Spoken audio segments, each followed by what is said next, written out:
বাংলাদেশ আপনি ডিজার্ভ করেন। এখানে মুক্তিযোদ্ধারা অপমানিত হবে, এখানে সাধারণ মানুষ অপমানিত হবে, খুন হবে, প্রেগনেন্ট মহিলাকে মেরে ফেলবে, রাস্তার মধ্যে পেটাবে, ঘর বাড়িতে আগুন দেবে, ডাকাতি হবে, ছিনতাই হবে। এইটা বাংলাদেশ। এই বাংলাদেশ আপনি চেয়েছিলেন, এই বিপ্লব চেয়েছিলেন। এই লাল পতাকা আপনার, এই রক্তে রঞ্জিত হবে আপনার পুরো শরীর, ওই পতাকার মতো, ওই রঙের মতো, যে কালার রেভলিউশনের কথা আপনি বলেছিলেন। ইয়েস, এই মৃত্যু উপত্যকা আপনার, আপনার এদেশে আপনারই থাকতে হবে। উপভোগ করেন, সাফার করেন, উপভোগ করেন, because you deserve it, you deserve it. ভাই আমাকে একটু পানি দেন, আমি একটু পানি খাবো ভাই। এই ছিল আব্দুল্লাহ আল মাসুদের মৃত্যুর আগের শেষ আকুতি। তার ঘরে 5 দিন বয়সী একজন শিশু কন্যা রয়েছেন, মাত্র জন্ম নিল। স্ত্রীর জন্য এবং শিশুটির জন্য খাদ্য এবং ঔষধ কেনার জন্য মাসুদ ঘর থেকে বের হয়েছিলেন। জামাত শিবিরের কর্মীরা তাকে পিটিয়ে হত্যা করে। পেটাবার পর আহত মাসুদ যখন রাস্তাতে কাতরাচ্ছিল তখন একটু পানি চেয়েছিল, ঠিক এভাবেই, আমাকে একটু পানি দিন, আমাকে একটু পানি দিন। দেয়নি। না দিয়ে যেটা করেছে, এই জামাত শিবিরের কর্মীরা তার মুখের সামনে মাইক্রোফোন এনে ধরেছে, বল তুই 5ই আগস্ট কোথায় ছিলি? একজন মৃত্যু পথযাত্রীকে এই ছিল জামাত শিবিরের প্রশ্ন। এর আগে 2014 সালে মাসুদের পায়ের রক কেটে দিয়েছিল, মাসুদ ছিল পঙ্গু। কিন্তু এই পঙ্গুত্বে জামাত শিবিরের কিছুই এসে যায় না। তাদের ধারণা, যেহেতু ছাত্রলীগ করত, ছাত্রলীগের কেন্দ্রীয় কমিটিতে ছিল মাসুদ, ফলে মাসুদ হত্যারই যোগ্য, তাকে সে কারণে হত্যা করে ফেলা হয়েছে। এই 5 দিন বয়সী এই শিশু কন্যাকে আমরা হয়তো কোনো জবাব দিতে পারবো না, এই রাষ্ট্র কোনো জবাব দিতে পারবো না। ইনফ্যাক্ট রাষ্ট্রের কথা বলছি কেন, এই রাষ্ট্র কারা চালাচ্ছে? ডক্টর ইউনূসের নেতৃত্বে এই অবৈধ সরকার ক্ষমতায় আসার পর সবার আগে আক্রমণ হয়েছে মুক্তিযুদ্ধের উপরে।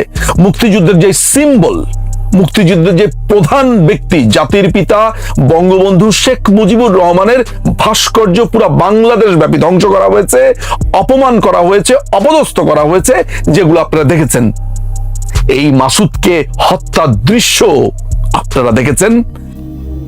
এই মুক্তিযুদ্ধের উপরে, এই পুরো মুক্তিযুদ্ধের কনসেপ্টের উপরে যে এদের আঘাত, এরা যে বলেছিল 14 জুলাই তুমি কে আমি কে, রাজাকার রাজাকার, সেটার প্রমাণ তারা প্রতিটা পদে পদে দিচ্ছে। তখন প্রতিবাদ করেছিলাম, আপনারা তখন বলেছিলেন যে না, সবাইকে আপনারা রাজাকার বলেন, সবাইকে রাজাকার বলেন। ওইভাবে বলেছিলেন না? প্রগতিশীল আপনারা প্রোফাইল পিকচার লাল করেছিলেন। কি অবস্থা দেখে নেন। বরগুনা জেলার মুক্তিযোদ্ধা কমান্ডার আব্দুর রশিদ মিয়াকে রাস্তার মধ্যে চর মেরেছে বাবার বয়সী এই ব্যক্তিকে, এই মুক্তিযোদ্ধাকে, এই বীর মুক্তিযোদ্ধাকে কে মেরেছে? এই বরগুনা জেলার বিএনপির সাবেক সভাপতি ফারুক মোল্লার ছেলে শাওন মোল্লা রাস্তার মধ্যে দলবল নিয়ে বসেছিল। বীর মুক্তিযোদ্ধা রশিদ সাহেব যাচ্ছিলেন জেলা প্রশাসকের কার্যালয়ে, যাওয়ার পথে তাকে টিজ করছিল, নানান ধরনের অশালীন কথাবার্তা বলছিল, গালিগালাজ করছিল। একটা পর্যায়ে তাকে ডেকে নিয়ে এসে তাকে চার্জ করেছে যে মুক্তিযোদ্ধা বানাতে আপনি কত টাকা নিয়েছেন, মুক্তিযোদ্ধা পল্লী বানাতে কত টাকা নিয়েছেন, তৎকালীন এমপি শম্ভু সাহেবের সাথে মিলে আপনি কি কি করেছেন, নানান ধরনের অভিযোগ। কোনো প্রমাণের বালাই নেই, সেটা প্রমাণ হওয়ার বালাই নেই। রশিদ সাহেব, বীর মুক্তিযোদ্ধা রশিদ সাহেব শাওনকে বলেছে, যদি আমি কোনো অন্যায় করে থাকি, যদি আমার কোনো অন্যায় হয়ে থাকে বলে তুমি মনে করো, তাহলে তদন্ত করো। এখন তো তুমি ইচ্ছা করলেই করতে পারো, সেটা অভিযোগ দায়ের করো না। শাওন মোল্লা তো আইনে বিশ্বাস করে না। শাওন মোল্লার তো আইনের দরকার নেই, কারণ সে জানে মারামারি করতে। সে জানে যে মুক্তিযুদ্ধ আবার কি, মুক্তিযুদ্ধ আবার কি, আমি করি বিএনপি, আমার সাথে মুক্তিযুদ্ধের কি সম্পর্ক? সুতরাং এই বীর মুক্তিযোদ্ধাকে পিটিয়েছে, ভিডিও হচ্ছে চারদিকে। He doesn't care about it. K video করলো না করলো, চোখে সানগ্লাস দিয়ে, মানে বীর দর্পে এই দেশকে যারা স্বাধীন করলেন, এই স্বাধীনতা যারা নিয়ে আসলেন তাদেরই একজন কমান্ডার আব্দুর রশিদ মিয়াকে এভাবেই লাঞ্ছিত করলো। আব্দুর রশিদ মিয়া বলছেন যে দেখো বাবা, আমাকে এভাবে অপমান করো না, আমাকে এভাবে অপদস্থ করো না। কে শুনে কার কথা? বরগুনা থেকে চলে যাই কুমিল্লার দাউদকান্দিতে। কুমিল্লার দাউদকান্দিতে মহিউদ্দিন নামে এক ব্যক্তির হাত কেটে আনিস নামের এক খুনি আরাম করে হাঁটতে হাঁটতে রাস্তা দিয়ে যাচ্ছে। কোনো ভ্রুক্ষেপ নেই, তাকে মানুষ দৌড়ানো দিবে, তাকে মানুষ ডাকাত বলবে, চিন্তা কিচ্ছু বিকার নেই। কারণ সে জানে এখন যেই সময়, এই সময়ে কারো গলা যদি কেটেও ফেলি, হাত যদি কেটেও ফেলি, খুন যদি করি, who cares? নিশ্চয়ই নিজেকে ছাত্রদের সমন্বয়ক মনে করছিল, বা হয়তোবা ছাত্র সমন্বয়কও, কে জানে, আমরা হয়তোবা পরিচয় জানতে পারবো এই আনিসের। আনিস হাত কেটে সুন্দর মতো হেঁটে চলে যাচ্ছে। এই যে আপনারা প্রায় আওয়ামী লীগকে দোষ দেন যে আওয়ামী লীগ মুক্তিযুদ্ধের কথা বলে, আওয়ামী লীগ বঙ্গবন্ধুকে সার্বজনীন হতে দেয়নি, আওয়ামী লীগের অনেক দোষ। এই যে প্রগতিশীলরা প্রোফাইল পিকচার লাল করেছেন, এই যে প্রগতিশীলরা এই খুনে সমন্বয়কদেরকে বা এই খুনে বিপ্লব বলে অভিহিত করা এক সন্ত্রাসী কর্মকাণ্ডকে যে বৈধতা দিয়েছিলেন, কেমন লাগে, কেমন লাগছে এখন আপনাদের? আমরা বসে বসে দেখছি, আমাদেরকে তো আপনারা নানান উপাধিতে ভূষিত করেছেন, আমরা খারাপ। তো ভালোটা দেখছেন নিশ্চয়ই। বীর মুক্তিযোদ্ধাকে রাস্তার মধ্যে অপমান, 5 দিন বয়সী শিশুকন্যার পিতাকে, পঙ্গু পিতাকে খুন করে চলে যাওয়া, একটু পানি মৃত্যুর আগে মুখে না দেওয়া, হাত কেটে চলে যাচ্ছে কবজি হাতে নিয়ে আর চাপাতি হাতে নিয়ে আরাম করে। এই বাংলাদেশ, এটাই বাংলাদেশ। এই বাংলাদেশ উপভোগ করতে থাকুন, বিকজ ইউ ডিজার্ভ ইট। এই বাংলাদেশ আপনি ডিজার্ভ করেন। এখানে মুক্তিযোদ্ধারা অপমানিত হবে, এখানে সাধারণ মানুষ অপমানিত হবে, খুন হবে, প্রেগনেন্ট মহিলাকে মেরে ফেলবে, রাস্তার মধ্যে পেটাবে, ঘর বাড়িতে আগুন দেবে, ডাকাতি হবে, ছিনতাই হবে। এইটা বাংলাদেশ। এই বাংলাদেশ আপনি চেয়েছিলেন, এই বিপ্লব চেয়েছিলেন। এই লাল পতাকা আপনার, এই রক্তে রঞ্জিত হবে আপনার পুরো শরীর, ওই পতাকার মতো, ওই রঙের মতো যে কালার রেভলিউশনের কথা আপনি বলেছিলেন। ইয়েস, এই মৃত্যু উপত্যকা আপনার, আপনার এদেশে আপনারই থাকতে হবে। উপভোগ করেন, সাফার করেন, উপভোগ করেন, because you deserve it, you deserve it. জনগণের ভোটে নির্বাচিত সংসদ এবং নির্বাচিত প্রধানমন্ত্রী জোর করে প্রথমে তারা হত্যা করতে চেয়েছিল এই বর্তমান রেজিম, ডক্টর ইউনূস, যাকে হামিদ কারজাই, আফগানিস্তানের হামিদ কারজাইয়ের মতো জোর করে উপর থেকে এনে বসিয়ে দেওয়া হয়েছে। তথাকথিত একটি ছাত্র আন্দোলনের নামে যারা এটা করেছে, তাদের উদ্দেশ্য হলো যে বাংলাদেশকে, যে বাংলাদেশের যে সার্বভৌমত্ব, এটাকে ধ্বংস করা, বাংলাদেশের যে উন্নতি, বাংলাদেশের যে অগ্রগতিকে বন্ধ করে দেওয়া। এবং এটা তারা অনেকটাই তার সফল হয়েছে। বাংলাদেশের একজন নির্বাচিত প্রধানমন্ত্রীকে জোর করে তারা, যিনি রিজাইন করেন নাই, উনি আর্টিকেল 57-এ উনি রাষ্ট্রপতির কাছেও যান নাই এবং উনি রিজাইনও দেন নাই, এবং সংসদকে তারা অবৈধভাবে তারা ব্যঙ্গে দিয়ে একটু জোর করে তারা ক্ষমতা দখল করেছে। এবং ক্ষমতা দখল করার পর এই হামিদ কারজাই, ডক্টর মোহাম্মদ ইউনূস এবং তার যারা দূষররা, তারা কিন্তু সারা বাংলাদেশে একটি রক্তের হুলিকলা, হাজার হাজার মুক্তিযুদ্ধের সপক্ষে, শুধু আওয়ামী লীগ মুক্তিযুদ্ধের সপক্ষের, এবং বিশেষ করে আমাদের যে 71-এর যে চেতনা, আমাদের যে মুক্তিযুদ্ধ এবং মুক্তিযুদ্ধের যে স্মৃতিগুলো সব তারা ধ্বংস করে দিয়েছে। আপনি যদি দেখেন জাতির পিতার যে 32 নম্বরের বাড়ি, যেখান থেকে স্বাধীনতা সংগ্রামের সূতিকাগার, সেই ধানমন্ডির 32 নম্বর বাড়িতে তারা আঘাত এনেছে এবং এটাকে ধ্বংস করে দিয়েছে। আমাদের মহান জাতীয় সংসদকে ধ্বংস করে দিয়েছে। এখানে প্রায় 10,000 কোটি টাকা লাগবে। এটা কার টাকা? তাদের জন্য এটা করেছে এই ধ্বংসলীলা।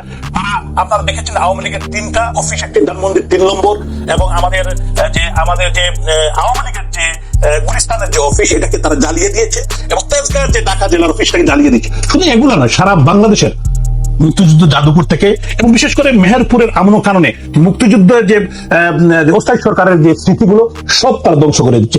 এক কথায় যে 1971 সালে জাতির পিতার নেতৃত্বে যে বাংলাদেশের 7.5 কোটি মানুষ যুদ্ধ করে 30 লক্ষ মানুষ এবং 3 লক্ষ মা বোনের ইজ্জতের সদ্রমের বিনিময়ে যে আমরা যে লাল সবুজের পতাকা, যে মুক্তিযুদ্ধের চেতনা, সেগুলোকে তারা ধ্বংস করছে। আপনার রেডিও, আপনারা দেখেছেন আমাদের যে রেডিও স্টেশনকে ধ্বংস করে দিয়েছে, এবং সারা বাংলাদেশের আপনার মেট্রো রেলকে ধ্বংস করে দিয়েছে। স্কুল, কলেজ, মসজিদ, মাদ্রাসা, প্রায় 1076 জন শিক্ষককে তারা লাঞ্ছিত করেছে। এরা কারা? এরা কি করতে চায়? আপনারা দেখেছেন ফ্যাক্টরি গুলোতে আগুন দিচ্ছে, 300-400 মানুষ মারা যাচ্ছে, আওয়ামী লীগের হাজার হাজার নেতা কর্মীকে হত্যা করছে, বাড়ি জ্বালিয়ে দিচ্ছে। আমি সিলেটের নির্বাচিত মেয়র, আমি জুনের 21 তারিখে গত বছরে আমি নির্বাচিত হয়েছিলাম, এবং আমি দায়িত্ব নিয়েছি নভেম্বরের 7 তারিখে। আমি নির্বাচিত, আমার মতো আরো 12 জন মেয়র এবং আমাদের যারা পৌরসভার মেয়র এবং উপজেলা চেয়ারম্যানদেরকে তারা জোর করে এক কলমের কুচায় তারা এই স্বৈরাচারী ইউনূস সরকার বাতিল করে দিয়েছে। একজন নির্বাচিত প্রতিনিধিকে তারা হঠাৎ করে বাদ দিয়ে দিতে পারে না, কারণ একটি সংবিধানের ভিত্তিতে আমরা নির্বাচিত হয়েছি, একটি নির্বাচনের মধ্য দিয়ে আমরা নির্বাচিত হয়েছি, জনগণের ভোটে আমরা নির্বাচিত হয়েছি। এটা কারণটা হলো, এটা যদি আমরা একটু পিছনে তাকাই, যে এরা অতীতে তাদের প্রভুরা এরকম তাদেরকে বিভিন্ন জায়গায় বসিয়েছে। ডক্টর ইউনূসকে দীর্ঘদিন চেষ্টার ফসল তারা ডক্টর ইউনূসকে বাংলাদেশে এনে হামিদ কারজাইয়ের মতো বসিয়েছে। এই কারণে বাংলাদেশের স্বাধীনতা সার্বভৌমত্বকে তারা বিক্রি করতে চায়, তারা সেন্ট মার্টিনকে নিয়ে যেতে চায়।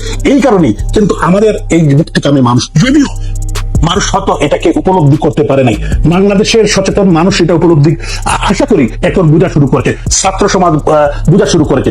একটি গোষ্ঠী তারা, আমার মনে হয় এখন সবার কিন্তু এখন বুদ্ধগম্য হয়েছে যে আমরা কি করেছি, আমরা কি চেয়েছিলাম, আমরা কি পেয়েছি। আজকে বাংলাদেশকে একটি হত্যার দেশ হিসাবে তারা প্রমাণ করতে পেরেছে, এবং প্রমাণই হয়েছে যে আজকে রাস্তায় লাশ পড়ে যাচ্ছে।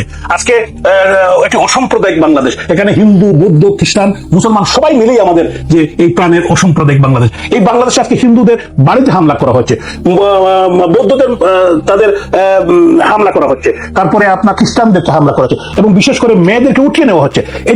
এটা কিন্তু সারা বাংলাদেশে কিন্তু একটি অরাজক পরিস্থিতি তারা সৃষ্টি করেছে। আমরা এই দেশকে কি করতে চাই, এবং বিশেষ করে পাকিস্তানের প্রধানমন্ত্রী বিবৃতি দেয় বাংলাদেশের বিষয়ে, এটা কি তারা তাদের যে স্বপ্ন, তারা 71 সালে যে হেরে গিয়েছিল, সেই স্বপ্ন তারা বাস্তবায়ন করেছে। তারা বাংলাদেশকে একটি মিনি পাকিস্তান বানাতে চায়, বাংলাদেশকে তারা পাকিস্তানি মনোনিবেশে চালাতে চায়, পাকিস্তানি কায়দায় চালাতে চায়। কিন্তু আমি বিশ্বাস করি বাংলাদেশের যে মুক্তিকামী মানুষ, স্বাধীনতাকামী মানুষ, মুক্তিদের যারা সপক্ষের শক্তি, এটাকে হতে দিবে না ইনশাআল্লাহ।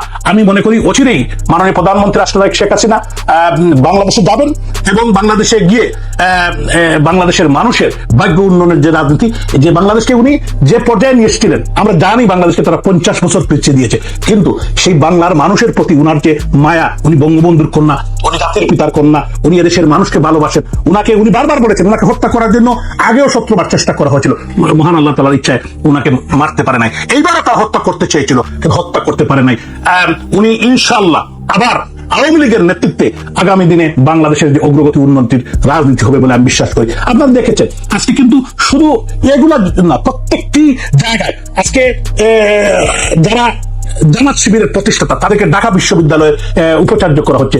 আজকে কিন্তু প্রত্যেকটি ইউনিভার্সিটি, কলেজ দখল হচ্ছে। আপনার জায়গা দখল থেকে শুরু করে সারা বাংলাদেশে একটি অস্থিতিশীল পরিস্থিতি। এটা কিন্তু আপনারা যদি এটা ইনকোয়ারি করেন, এবং বিবেকমান মানুষ যারা আছেন, হ্যাঁ, আমরা ক্ষমতায় দীর্ঘ 15 বছর, এর আগে 5 বছর, 20 বছর মাননীয় প্রধানমন্ত্রীর নেতৃত্বে এই সরকার পরিচালনা করতে গিয়ে আমাদের অনেক ত্রুটি থাকতেই পারে, মানুষ মানতেই ভুল, একটি সরকার ভুল করতে পারে, কিন্তু এই দেশকে আওয়ামী লীগের নেতৃত্বেই এই দেশ মুক্তিযুদ্ধ করে স্বাধীন হয়েছে। আজকে এই পর্যায়ে এসেছে বঙ্গবন্ধুর কন্যা শেখ হাসিনার নেতৃত্বে। এই দেশকে আমরা এবং আওয়ামী লীগ যতটুকু ভালোবাসে, যারা স্বাধীনতার বিরোধী, যারা স্বাধীনতার পক্ষেরা, তারা প্রমাণ করেছে তারা এই দেশকে ভালোবাসে না। না হলে তারা এই হত্যাযোগ্য করতো না। এই ভাঙচুর, হাজার হাজার নেতা কর্মী কেউ কিন্তু স্টেশনে নাই, কারণ তাদের বাড়িঘর পুড়িয়ে দিচ্ছে, তাদেরকে হত্যা করছে, তাদের মা বোনদের গায়ে হাত দিচ্ছে। এটাকে অসভ্য। টিচারদেরকে আপনারা দেখেছেন, টিচারদেরকে কলেজ না কয়, এটা কিন্তু খুব সভ্য। যেমন আমি সিলেটের মানুষ, আমি সিলেটের নির্বাচিত মেয়র, মানুষ আমাকে ভোট দিয়ে নির্বাচিত করেছে, আমাকে হত্যার জন্য আমার বাড়িতে আগুন লাগিয়ে দিচ্ছে, আমার বাড়ি ভাঙচুর করেছে, এবং আমার মতো আরো 25 জন নেতা কর্মী আমি বাড়ি ভেঙেছি। এটা সিলেটে কোনোদিন গত 50 বছরে সিলেটের মানুষ এটা দেখে নাই। তো আমার বিবেকবান মানুষ, সচেতন মানুষ বা দেশবাসীর কাছে আমি এটা বিচার দিতে চাই যে আপনারা, আমরা কি চেয়েছিলাম, আমরা কি পেলাম? এদেশের মানুষ, বিবেকবান মানুষ জেগে উঠবে, আমাদের নারী সমাজ জেগে উঠবে। আপনারা দেখেছেন গণভবনে কি হলে আমাদের মাননীয় প্রধানমন্ত্রীর বিভিন্ন জিনিস নিয়ে যে হুলি খেলা খেলেছে, এটা অত্যন্ত ন্যাক্কারজনক, নিন্দনীয়। আমার বাংলার যারা আমাদের বাংলাদেশের যারা আমাদের মা বোনেরা আছেন, আপনারাই বিচার করবেন, আপনারাই দেখবেন। আমি আপনাদের কাছে সেই বিচারটুকু দেখতে চাই। উনি মাননীয় প্রধানমন্ত্রী 76 বছর বয়স ওনার, উনি এদেশের মানুষের মুক্তির জন্য, এদেশের ভাত এবং ভোটের অধিকার প্রতিষ্ঠার জন্য উনি কাজ করেছেন, ওনার সরকার কাজ করেছে। একটি সরকার যখন দীর্ঘদিন ক্ষমতা থাকে, এই সরকারের ভুল ত্রুটি হতেই পারে, কিন্তু এইটার বিচার এরকম তারা যেভাবে করেছে, তারা নিজের হাতে নিয়ে এবং তারা মানুষকে হত্যা, মানুষ হত্যা, নরনারী হত্যা, ব্যঙ্গে দেওয়া। আমি একটা জিনিস বুঝলাম না যে মানুষের ঘর বাড়িতে হামলা, গাড়ি এবং লুটতরাজ, এরকম। এটা তো একটা রাষ্ট্র, এটা দেশ। এই রাষ্ট্রটা একটি সাংবিধানিক কাঠামোর মধ্যে চলে। এখন যদি কেউ কোনো অন্যায় করে, তার বিচার কোর্ট করবে। আপনি দেখেছেন কোর্টে যখন আমাদের এই রাষ্ট্রে যারা নেতৃত্ব দিয়েছেন, যারা বিভিন্ন গুরুত্বপূর্ণ পদে ছিলেন, অ্যাডভোকেট আনিসুল হক, উনি দীর্ঘদিন আইনজীবী ছিলেন। ওনার ফাদার একজন প্রতিষ্ঠিত আইনজীবী, একটি ভালো পরিবারের সন্তান, একজন ভদ্র মানুষ। ওনাকে যেভাবে ইনসাল্ট করেছে আপনারা দেখেছেন, দেশবাসী দেখেছেন। ডাক্তার দীপুমণি, উনি পররাষ্ট্রমন্ত্রী ছিলেন, একজন মহিলা, উনি একজন ডাক্তার, উনি শিক্ষামন্ত্রী ছিলেন, এখন সমাজ কল্যাণ মন্ত্রী। উনাকে যেভাবে ন্যাক্কারজনক ভাবে উনার উপর হামলা করেছে কোর্টের মধ্যে বিচার পাওয়ার সবার অধিকার আছে। উনি অন্যায় করলে কোর্টে বিচার করবে, কিন্তু উনারকে যে অসভ্য যারা এটা করেছে, এই ডক্টর ইউনূস, উনি ইন্টারিম গভর্নমেন্টের জোর করে ক্ষমতা দখল করে, ওনার চোখে এগুলো লাগে না। 32 নম্বর ধানমন্ডির 32 নম্বর বঙ্গবন্ধুর বাড়ি জ্বালিয়ে দিয়েছে, উনার চোখে এটা লাগে না। একটি কথাও হামিদ কারজাই বলে নাই।